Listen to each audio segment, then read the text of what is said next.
Bonjour. Aujourd'hui, je m'adresse à tous les enfants des écoles de Sainte-Germaine et des écoles du Sacré-Cœur à Escoublac. Je veux leur parler de quelque chose de très important, quelque chose de grave, quelque chose dont on ne vous parle pas très souvent. Je voudrais vous parler de la mort. Parce que notre école, votre école, a été touchée par la mort de quelqu'un. Alors, avant d'aller plus loin et d'essayer de vous expliquer un peu ce que je veux vous dire, je vais commencer par vous raconter une histoire. C'est l'histoire d'un petit garçon qui aimait bien aller chez sa grand-mère. Il y avait une grande allée entourée de marronniers. Là, il ramassait les marrons et en faisait une collection. Il aimait bien les nettoyer. Il jouait avec, comme avec des billes, ou bien il fabriquait avec, et avec quelques allumettes, de petits bonshommes, des petits animaux, avec lesquels il jouait sans fin. Oui, il aimait vraiment bien ces marrons. Mais un jour, son papa lui a expliqué.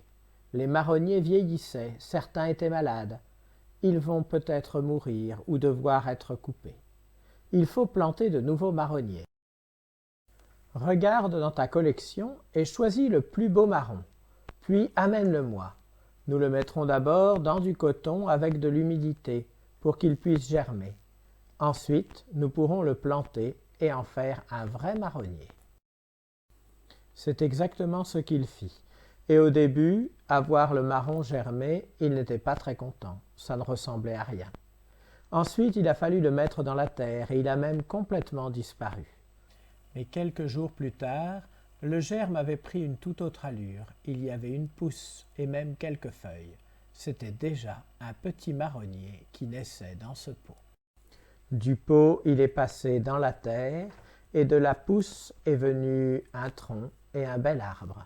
Aujourd'hui, c'est un grand arbre et on peut s'abriter en dessous ou y trouver de nouveaux marrons. Bien sûr, le premier marron a disparu, on ne le voit plus, mais on sait qu'il est là, on voit qu'il a donné quelque chose de plus beau, de plus grand.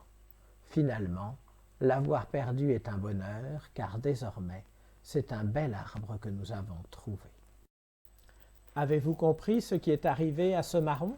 Il était beau, il était agréable, on pouvait jouer avec lui ou en faire des tas de choses. Mais un jour, il a fallu accepter qu'il se déforme, qu'il disparaisse et qu'il semble sans plus aucun intérêt. On l'a même mis en terre et on ne le voit plus. Finalement, ce qu'on retrouve est quelque chose de meilleur encore. Il ne s'agit plus seulement d'un marron, mais d'un marronnier. Dans notre vie, nous vivons quelque chose de semblable. Nous sommes, nous aussi, des personnes qui vivent sur la terre. Et nous aimons parler, nous aimons rire, nous aimons agir avec plein de personnes autour de nous, des amis. Mais un jour, peut-être, l'un ou l'autre disparaîtra. Nous ne le verrons plus, nous ne l'entendrons plus, nous ne le toucherons plus, parce qu'il est mort et qu'on l'a mis dans la terre. Pourtant, nous savons que ce que les yeux ne peuvent plus voir, les oreilles ne peuvent plus entendre et les mains ne peuvent plus toucher, n'a pas disparu pour autant. Celui qui est mort est avec le Seigneur. Et là, il a une vie meilleure, une vie plus grande, une vie plus belle, une vie que nous découvrirons quand, à notre tour, nous irons rejoindre le Seigneur. J'ai dit nous le savons, mais comment le savons-nous? Eh bien, c'est précisément la bonne nouvelle que Jésus est venu nous apporter. Et cette bonne nouvelle, je peux vous la résumer en 5 points. Vous êtes prêts? La première des bonnes nouvelles, c'est que Dieu existe. C'est ce que Jésus est venu nous dire. Nous avons au ciel un Père. Nous avons au ciel un Dieu qui a tout créé, qui nous connaît et qui s'occupe de nous. La deuxième des choses, c'est que Dieu nous aime. Ce Dieu qui existe, nous l'appelons Père parce que nous savons qu'il nous aime, qu'il veille sur nous et qu'il veut ce qu'il y a de meilleur pour chacun d'entre nous. Dieu existe, Dieu nous aime. Il nous donne son Fils. Dieu a envoyé Jésus parmi nous. Il est le Père. Il n'y a rien qu'il aime autant que son Fils. Et pourtant, il n'a pas hésité à nous l'envoyer. C'est vous dire à quel point il nous aime et qu'il est prêt à tout nous donner. Dieu existe, il nous aime, il nous a donné son Fils. Et Jésus, lui, nous a donné sa vie. C'est ce que nous venons de fêter à Pâques. Nous savons que le Seigneur a offert sa vie sur la croix, que lui aussi il est mort, mais qu'il est ressuscité. Jésus a offert sa vie. Et d'ailleurs, sur la croix, il dit « En tes mains, je remets mon esprit ». Voilà que nous recevons la vie de Jésus, Jésus qui est le Fils de Dieu. Nous devenons donc nous aussi des fils de Dieu.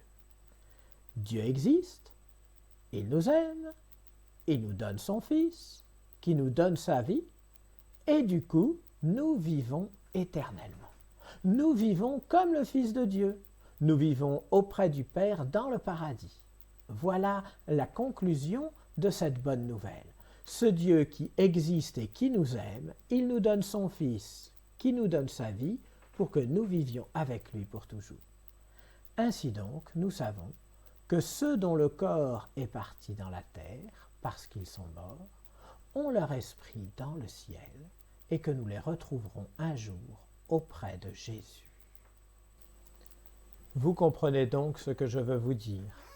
Aujourd'hui, sur la terre, quand nous pensons à ceux qui sont partis, et pour les deux écoles d'Escoublac et de Sainte-Germaine, je pense particulièrement à Madame Nadine Millon, qui vient de décéder, ou encore à Stéphanie, la maman d'Agathe et d'Inès, qui est partie il y a quelques jours. Nous sommes tristes parce que nous ne pouvons plus ni les entendre, ni les voir, ni les toucher. Nous ne pouvons plus parler directement avec elles. Mais si notre foi, si notre espérance est forte, nous savons qu'elles sont auprès de Dieu dans le ciel. Et maintenant, c'est avec notre cœur que nous allons leur parler.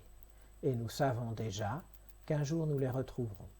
Alors, si nous sommes un peu tristes, peut-être même très tristes, maintenant, déjà au fond de notre cœur doit naître la joie de savoir qu'elles-mêmes, elles sont plus heureuses et surtout qu'un jour, nous nous retrouverons tous ensemble auprès de Dieu. Je conclus donc en vous invitant à les rejoindre, puisque nous sommes tous enfants de Dieu, en faisant une belle prière à celui qui est notre Père à tous. Et plus nous prierons cette prière, et plus nous serons auprès d'elle.